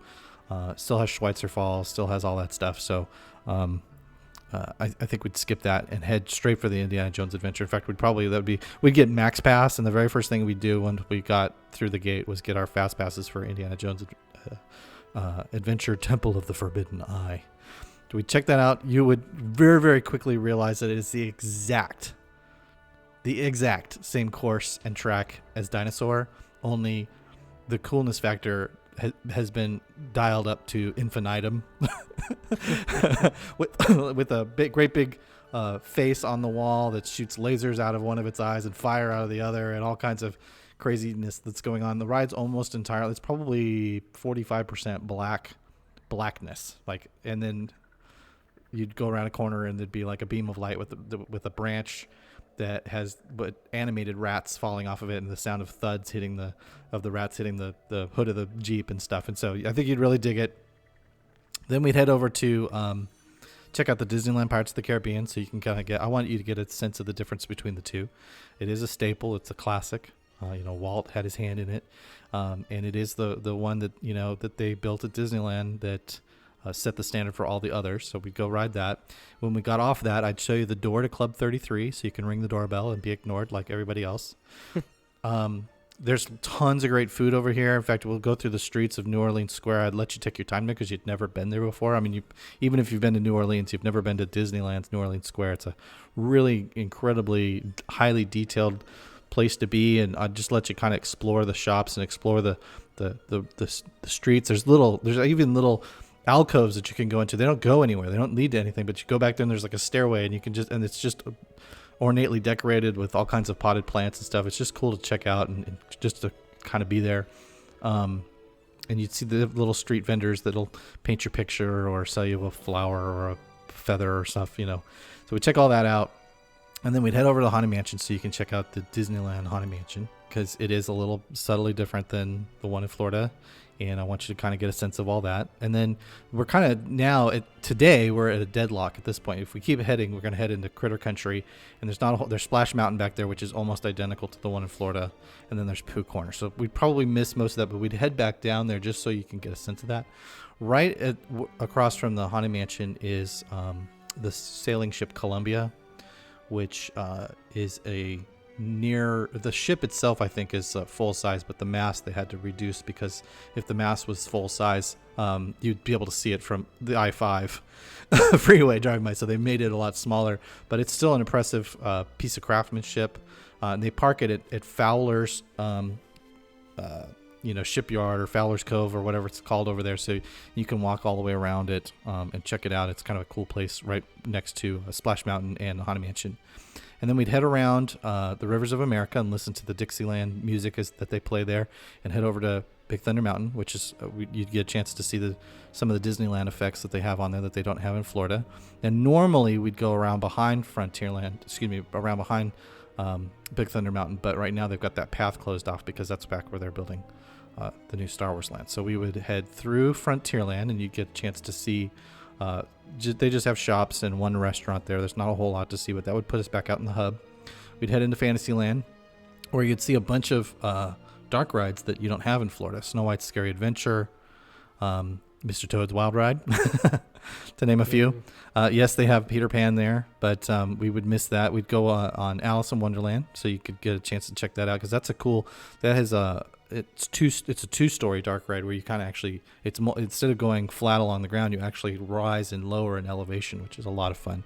And it comes out of the building at one point on the second floor. It goes around and goes back into the building. It's a fun one to ride on. I'd give you some time to check out just sort of how Walt and his early WED Imagineers were able to pack as much as they did into such a very small confined space. Where the Dumbo and the Carousel and the Casey Jr. and the Storybook Land canal boats are all almost intertwined and overlapping and sitting on top of each other. So I want you to kind of get a sense of all of that and kind of just take some time to drink all that in. We'd head back toward Toontown, but we probably wouldn't stay long because a bunch of little kids would be back there crowding the place and making it a little bit nuts. But I want you to kind of get a sense of it. If we had a chance, we'd probably get a fast pass for Roger Rabbit, so that you can ride on that, because that's really a lot of fun. And there's some really cool interactive things in Toontown that we can go around and bang on and the little pull this and punch that and twist that, little things that you can interact with that. There's a camera studio. When you push the doorbell, the door itself is like a shutter and flashes at you. The fireworks studio has one of those dynamite plungers out front. You push it down and the fireworks studio explodes and fireworks and things come out, sparks come out of it, and it makes all kinds of noise. It's a big calamity. We can do a bunch of that stuff pretty quick. Stop at Small World just so you can turn around and say that you were there. I don't know if I'd make you ride it, but really the beauty of Disneyland's Small World is the facade. It's really incredible. It's way more impressive than the one in Florida, and if you're there, you got to stop and just take a minute to drink it all in, because it's pretty impressive. Then we'd head around over to the Matterhorn. We get our fast pass for that and check that out, because that's a lot of fun to ride. Then we'd head into Tomorrowland, and I would not force you to ride the Autopia. Although, interesting fact about Disneyland's Autopia is that they used to have two. They used to have, and I don't know if you talked about this on your show with Gabe and Nikki or on their show, the Theme Park Duo, where they talked about the different Tomorrowlands. But Disneyland used to have two Autopias. They had a Tomorrowland Autopia and a Fantasyland Autopia.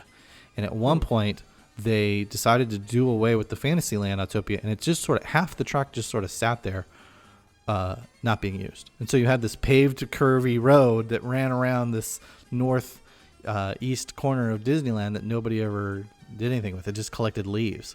And then one day, some brilliant Imagineer said, why don't we combine the two tracks? And they moved a little bit of concrete around, and all of a sudden now the Tomorrowland Autopia track is twice as long.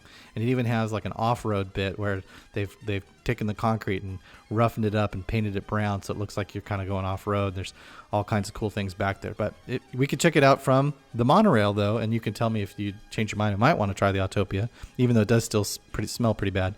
We'll take the monorail over to the hotel and back, just in a great big grand loop, because it kind of is just an attraction. It's not so much transportation like it is out in Florida.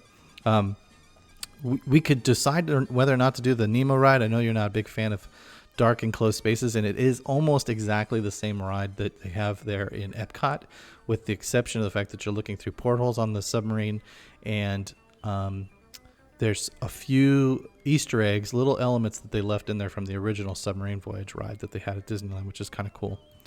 All right, well then we get into the heart of Tomorrowland. We'd go check out, of course, Space Mountain, because it was actually built after the one in Florida, and it's a little bit different. It doesn't have 2 tracks, but it does have a different seating configuration, and the track itself is a little different. So you'll have some, even though you probably have the one memorized in Florida, this one will throw you a few curveballs because you won't know which way it's going to turn, which is kind of fun.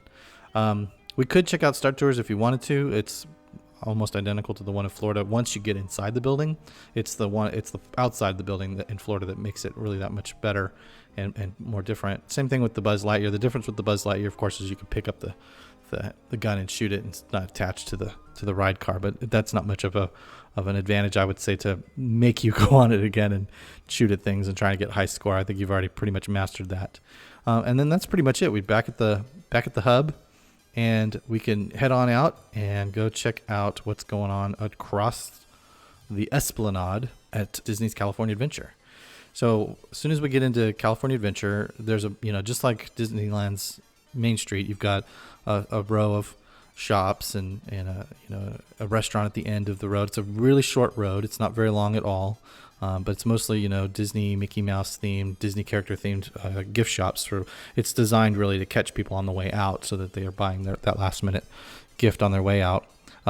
We would go left, of course, down Hollywood Boulevard. One of the coolest things that you're going to want to check out is the Animation Academy. And they do have a Turtle Talk with Crush there, but we're not going to worry about going in and checking all that out.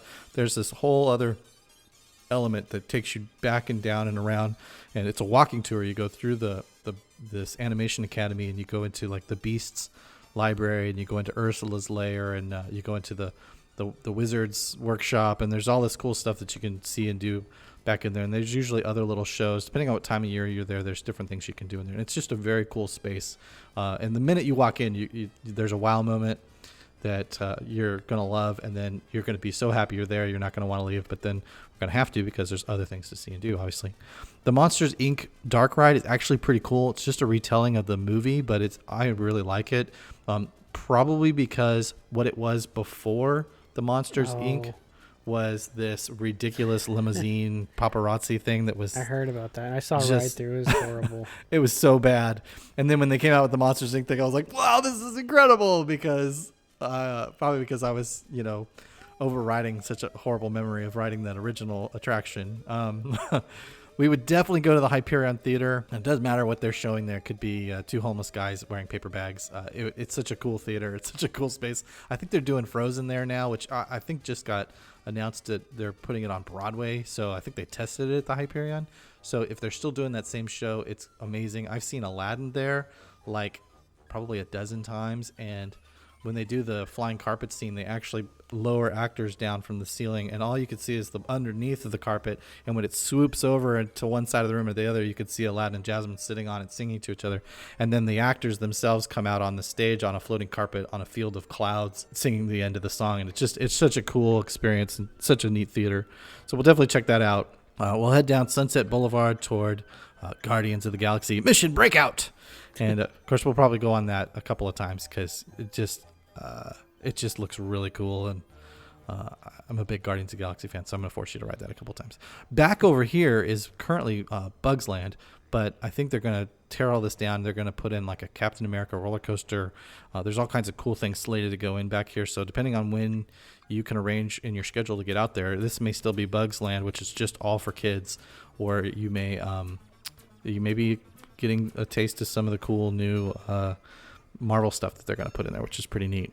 Then we get like, oh man, I'm so excited about this next part. So the next thing we're going to just slip right on by It's a Bug's Life, and we're going to head over to Cars Land. And right down Route 66, you're going to see literally like walking into Radiator Springs. I mean, it is such a crazy experience to walk down the street and see Flo's V8 cafe looming overhead on one side, and Luigi's Casa della Tires and all this cool stuff that's going on right there, like all around you. And at the end of the road, of course, is the Radiator Springs Racers, which is such a cool ride. And it's taking the test track technology and actually skinning it with,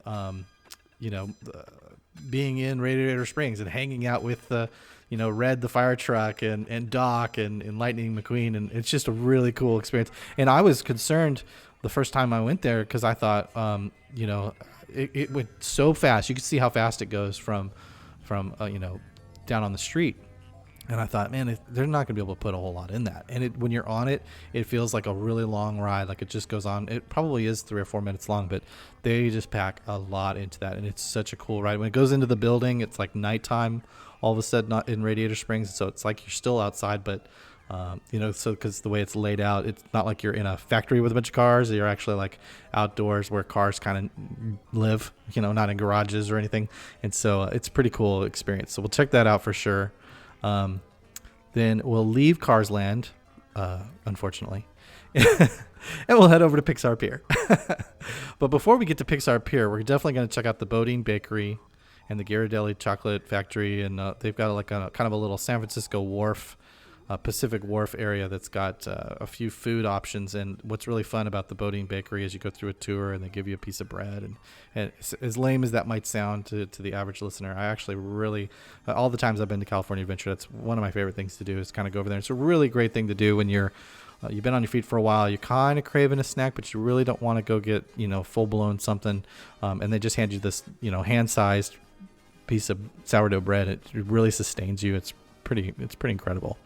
All right, so now we're heading down Paradise Pier, and we're going to go over to what is currently, I don't know if it's even open right now, the Screamin' Over California roller coaster. I think they have it closed down right now they're turning it into the Incredicoaster. So when you go, make sure the Incredicoaster is open because this is one of the best roller coasters I've ever been on. And I love to go, when I go to anywhere, if I'm traveling and there's a roller coaster there that is known, I go out of my way to ride it. And so it starts out right on the water. I'm just feet above the water on a level plane, and then these hydraulics kick in and shoot you to 60 miles an hour, sends you up the giant first ramp, and when you hit the peak, you just zip right on over the thing, and off you go on this roller coaster. It's a ton of fun. And then I've actually had days where I went and rode it multiple times in a row just because the lines were low, and it's just a blast. And it's not in my opinion, it's not nausea inducing at all. It's very smooth, it's very quick, it's a lot of fun, and it's a very well designed ride. Toy Story Mania we might skip just because it gets ridiculously long lines in California Adventure, and it's not that much different than the one at Hollywood Studios, which also gets ridiculously long lines. So unless we can get a max pass for that, we're probably going to skip it. But if we can get one, it's really fun. We'll probably skip the Ferris wheel. It looks just as cool from the ground as it does being up in it. Although if you ever do, like just the teacup thing, if you ever are on a date with a girl at California Adventure, take her on the Ferris wheel if she doesn't like roller coasters, because she'll get the same kind of excitement from they have the moving car on the Ferris wheel that swings, and it actually kind of goes in a big oval, and it's pretty terrifying when you're on there and the thing starts to slide the long length of the oval before it catches. You think it's not going to catch, and it's a lot of fun. And so everybody laughs when it happens, and because you're happy to be alive, and it's a lot of fun. All right, around the corner from there, across Paradise Bay, is some more food options. Goofy's Sky School, which is one of those little. It's the kind of roller coasters you don't like. It spins. It's tiny. It's like the Primeval Whirl. So we'll probably skip that. You got some other carnival rides, Jumpin' Jellyfish and the Golden Zephyr, which is just basically your Six Flags type carnival rides with a swinging chair on a chain kind of thing. We'll skip the Little Mermaid because it's just the same thing that you get at Epcot. And we'll head over to the Grizzly Peak area. We'll probably skip Grizzly River Run unless it's super hot or we're getting to the end and we don't mind getting a little wet, because it's just like Kali River Rapids. You're going to get soaked. They have a really cool thing over there called Redwood Creek Challenge Trail. It's exceptionally great if you've got some young kids with you. I used to go to Disney with some family when I lived in California, and we had like a 10, 12 2-year-old niece, and she just loved to go running through that thing, and I was in a lot better shape back then, so I'd get to go running around in there too, while the other overweight and 2 old adults would sit around and watch. But it's a really cool little challenge area. I'm trying to think of something in Walt Disney World that would match it. It's a little bit, it's not like the Boneyard, but it's similar, and it's geared, I would say, toward older kids. It's not like a playground for like little like preschool age kids or kindergarten age kids. It's really geared more toward your elementary school age kids, and so they would have a lot of fun in there. That's a really cool place to stop and just kind of check things out. Skipping Grizzly River Run, we'd head over to the Soarin' Around the World, which you probably wouldn't want to ride. I'm not going to make you ride it because I know how much you love it. But this was the original home for Soarin' over California, and so it's a pretty cool building. It's shaped like an old 1950s hangar that you would find out, in Andrews Air Force Base, where they would test the Bell X-1 and the Bell X-15, so it's a really cool building, and on the inside is a museum toward the history of American aviation, and as you walk through the halls getting ready to go on the ride. So it's a pretty cool building. And outside the Soarin' Around the World building, they have like a test rocket that looks like it's going to fire, and test to see how strong the thrust is, but then mist comes out of it, and so you could stand into it and get misted on, and it's kind of cool. But yeah, then that would pretty much be the end of our tour of California Adventure. So the only thing left really is the downtown Disney district. They have a massive World of Disney store, just like they've got out there at Disney Springs. Lots of places to eat and drink. They have this really cool place. Let me see if they still have it. Oh yeah, they still have this bar in the center, which is kind of a cool place to just sort of sit down and people watch and grab a Mai Tai and just sort of hang out. Enjoy the ambiance, enjoy the live music. They oftentimes have live music over near that area, and you can hear it. Any kind of food that you want, Cajun food or Mexican food, whatever. They've got some really nice restaurants, just like they've got in Disney Springs. They've got movie theater, just like they have at Disney Springs. They got ESPN Center. I think they used to have a Rainforest Cafe, but I think that's about to become something else. Yeah, it's still on the map, but and I'm not sure if that's going away, but I thought I'd heard somewhere that it is.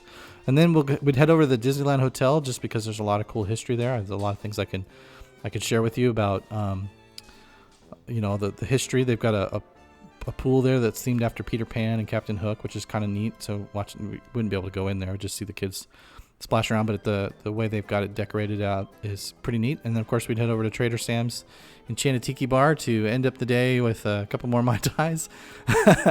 Maybe meet some total strangers and get ourselves into some crazy trouble before we head back over to the Grand Californian and end our trip. Wow. That sounds busy. That would definitely take 2 days minimum, maybe 3. I mean, when I usually go to Disneyland, I try to make it 3 days. 1 day for Disneyland, 1 day for California Adventure, and then I usually have like a half a day that I do at each park to either do the thing I didn't have time on the full day, or to redo things that I just love and want to do again before I have to go. Well, geez, it really makes me want to go now. You're welcome. Yeah. And I should, with what you call my post office money. Man, okay. Well, that was detailed. Yeah, sorry about that. And I was like following along on the Google Street View. Awesome.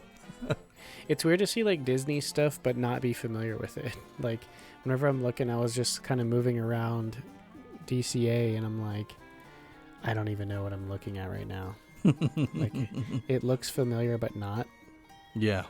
Yeah, it's kind of cool. There's a lot of Hollywood studio design elements in California Adventure, and it's interesting how, like, for example, Little Mermaid is at California Adventure, but over in Florida, it's the same exact ride, but it's in Magic Kingdom over there, right? And then like you have like the Nemo ride in Disneyland is in a submarine, but it's over in Epcot over in Florida. And so yeah, it's interesting how they kind of mishmash the things, and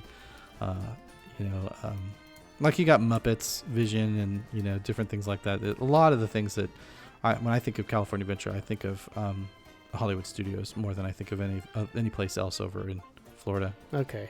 I want to try to get there this year. What do you think about my trip to that I set up for you. I think it's awesome. I think that it'll probably be where I am there with you. But you've already been here, so you already kind of know, like, you already know what you want to do and what. Okay, wait, let me ask you this. Whenever you come again, what is it that you're planning to do? Oh, dang. Okay, that's like a whole nother episode. Well, because, I mean, you've seen a lot, but there's probably a bunch you still haven't done. Yeah, so some of the things that I want to do are really not, they really include more of Disney Springs and more of the resorts. Like I've never been to Trader Sam's, so I want to do that. I want to go and like I want to go hang out, and I that's for me, you know, it's not. I've done the, you know, I waited 4 hours once so that my family could get a photo op with Anna and Elsa. I wasn't even in the picture, but I get that. When I worked at Disneyland, my friends would come and visit, and I would 4 hours before Fantasmic, I would go lay a blanket out on the rivers at what I considered the most optimal spot, like the center of the show, and my friends would go ride 3 or 4 more rides, and eat stuff and hang out, and then they'd come back, 15 minutes before the show started, and I'd have a space cleared out where they could sit down and enjoy themselves. And I'd get up and go use the restroom because I'd been laying there for 4 hours. But I like that. I don't mind going to a place like Disney World and parking for a couple of hours. I want to go to Nomad Lounge, and I want to get some appetizers and a drink and hang out with a friend and talk about all the things we love about being there. I don't want to stay there for 4 hours, but I want to stay for 90 minutes and relax and enjoy the ambiance, see 2 or 3 things, 1 or 2 shows, ride 2 or 3 rides, stick around for the fireworks show, get a good show seat for that, or go get the dinner package. Like for me, what I would want to do is I want to have the experience now that I know what I want. Now that I've done 90% of the things you can do in the parks. I want to go and just have like the ideal immersive day where I can kind of go and have those experiences. Go early, stay all day. Right now I have little kids I go with when I go, and so we leave around 1 or 2 and go back to the room, and we make the kids take a nap. It's not that hard. If you say, look, we're not going back to the park unless you close your eyes and go to sleep, you find out how quickly they close their eyes and go to sleep. Now I know not everybody's kid will do this, but our kids do this. And so I usually get about an hour in myself, get up, get dressed, and we head back to the parks, and we stay there till we close it down.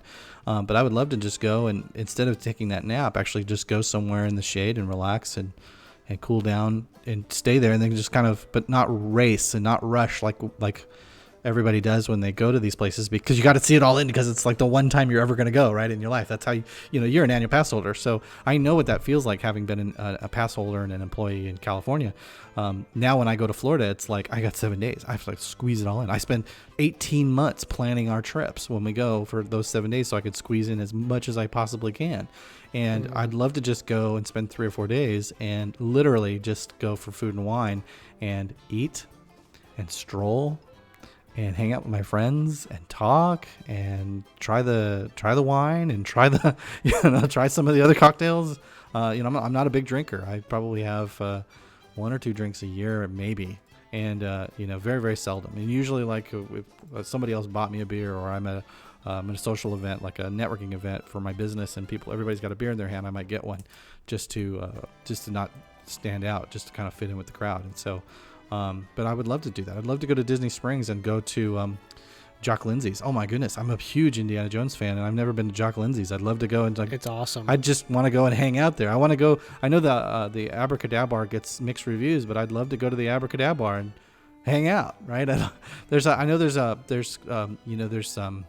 what's the ice cream? Beaches and Cream is a place that it's hard to get a seat, right? But I'd love to go there and have enough time to, if I can't get a seat, stick around long enough till somebody leaves and get the seat, and then go right across the lake to the boardwalk where they have that other ice cream place. I can't think of the name of it right now, but where everybody says the ice cream is even better, right? And go over there and have some more ice cream, right? I just love to be able to have these immersive experiences that go beyond, the roller coasters, and go beyond standing in line forever to ride. Flights of Passage. For me, and I know I'm going on really long here, and you can cut some of this if you want, but when I think about riding Flights of Passage, which I cannot wait to ride, I'm very patient about this, but when I was young, when I was in my 20s and I went to work at Disneyland, I mentioned on the last episode that I used to always rope drop and run right to Space Mountain, but I was never quick enough to get there first. All these teenagers would always get there before me, and but when I was in my early 20s, when I went to work there, my first week working there, before the park opened, before that rope dropped, I was actually led by my trainer over there with a group of other guys in custodial and watched them pull the sleds out. So we knew that nobody had been on the ride. And he said, "You guys want to be the first ones to ride?" And we all jumped in and they sent us through with the lights on. And then they turned off the lights and we didn't even get out of our seats. They sent us right through again. And that was like one of the best experiences of my life, being able to ride Space Mountain first, because my whole childhood, every year, we went to Disneyland for my birthday, and it was like my mission to be able to get to Space Mountain first, and I just could never seem to be able to do it, and being able to do that was pretty special. So I would love to be able to go to Animal Kingdom and have some kind of experience. I would pay for the opportunity to get in, and people do this. They call it extra magic hours, right? You got to stay on the resort, go an hour early, or 2 hours early in some cases, and before they let in the rest of the general public, and be able to go ride something like that, where I would love to not have to use the fast pass. I want to see the whole queue. I want to see all the things that I've seen on YouTube, and take my time and really kind of let it sink in and look at it and enjoy it without feeling rushed, or without feeling the opposite of where I have to stand there and look at it because there's 1,000 people in front of me and I can't move, right? I like that kind of stuff. I remember working. One of the cool things about the Indiana Jones adventure in California is that they have, and Gabe's talked about this, where they have the writing, the Mara glyphs or whatever they call it. And I have those little cards that have the little translators where you can actually decode what it says on the wall and stuff. But when I worked there, I had to vacuum the queue line for the Indiana Jones adventure, and it is excruciatingly long. It's like a half a mile long. But I remember spending a whole 8 hours in there, cleaning this and picking up gum and vacuuming up, people's trash that they drop on the ground, but just loving that I was just in this tunnel with all of this cool, imagination all around me, and all these things that I could just, and there wasn't anybody else in the room, and I wasn't feeling rushed, and I didn't have to get through it quickly. My boss even said, "Hey, you have to spend the whole night in here, so don't go through it too quick, because then I'll find other things for you to do you won't like doing." And so, I love that kind of stuff. That's what I want. I want to go to Walt Disney World and have this experience where I kind of get treated to, maybe not even the behind the scenes stuff, but being able to just sort of take my time and not really feel rushed and not really feel like I'm impeding anybody either, and have that kind of experience. I can't wait to go to the West Coast too. I guess I feel like not overwhelmed because there's so much to do, but I don't know. I think I might plan a whole extra day just to redo stuff, or to not have to rush, because there seems like I don't want to rush there and be like, crap, I didn't see this, or I wish I spent a little bit more time doing that, Yeah, well, I mean, if you can plan to get away for 5 days, right, you can rush for 2 and pretty much see it all, especially depending on the time. Even during the summertime, even during peak time, Disneyland is not as busy as Walt Disney World. And there's times a day where it's especially not even busier, which is nice. The parades are different there. I didn't even mention stopping and watching parades or watching Fantasmic from the Rivers of America, which are really different experiences. They're very cool. And the parade route at Disneyland goes from Small World to Main Street, as opposed to going through Frontierland or Adventureland or wherever. It goes through Frontierland and Liberty Square, right through Magic Kingdom. And so it's a completely different sort of set of experiences. They're even different parades. Yeah, being able to have the time to do that kind of stuff means you've got to stay longer, right? And buy more days to the park. But the memories you come back with, I think, are that much richer and better. I definitely don't want to rush anything. I'm going to be taking a million photos and doing all the cliche stuff. I know what I want to do is basically act like a tourist. I'm not going to act like the insider fanboy that I do over here, where I'm like, yep, let's go over here, fast pass that, quickly. I want to actually enjoy it and not be... I don't really plan to like record anything much besides, like maybe a couple videos of things, but for the most part, it's going to just be like taking it all in and remembering everything and taking photos. because I've been wanting to go my whole life, but it's more and more of a real possibility nowadays. Mm-hmm. Just as Amelia gets a little bit older too, it's not so much as like having to worry about all that too. Yeah. So Be great if yeah, you could take her with you too. I know that, that's a whole nother. It is. It's a whole thing because of the whole, like, she can't get on stuff. She might not want to ride certain things, and that's dealing with a whole other issue of, like, her not wanting to ride this and that. Meanwhile, I'm, like, wanting to ride it so badly. So it's something that I'll have to consider, especially because she's so young. She won't really remember much of it anyhow. Yeah. So now's the time to go without her, because when she's 8 and 10, it's going to be really hard to go without her. She's going to be reminding you, Daddy left me to go to Disneyland. Well, I wouldn't not go with her, like, later, but right now would be perfect to not bring her, just because I can get more done without parent swapping and this and that. Sure. Absolutely.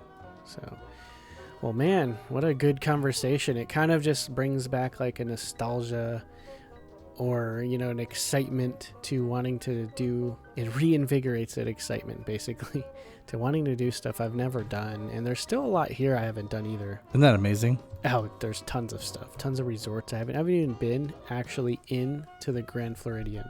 Never been inside.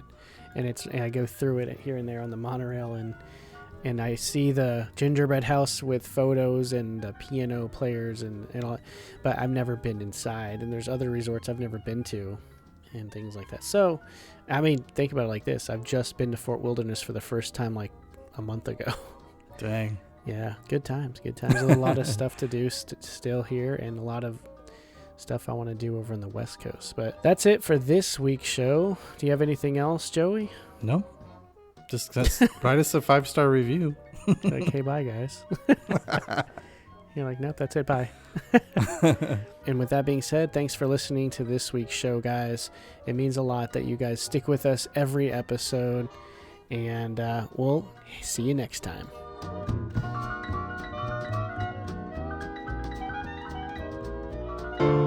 That's it for this week's episode. Thanks to Michael Pitcher for the show music by the Disney Company, and other copyright holders. Don't forget to like the show on Facebook, join the Facebook group page by sending a request, follow on Twitter at OLS_podcast, follow me on Instagram at OneLittleSparkPodcast, or Joey at The Disney Hack. Email us at onelittlesparkpodcast@gmail.com. For show notes, pictures, and more, check out onelittlesparkpodcast.com.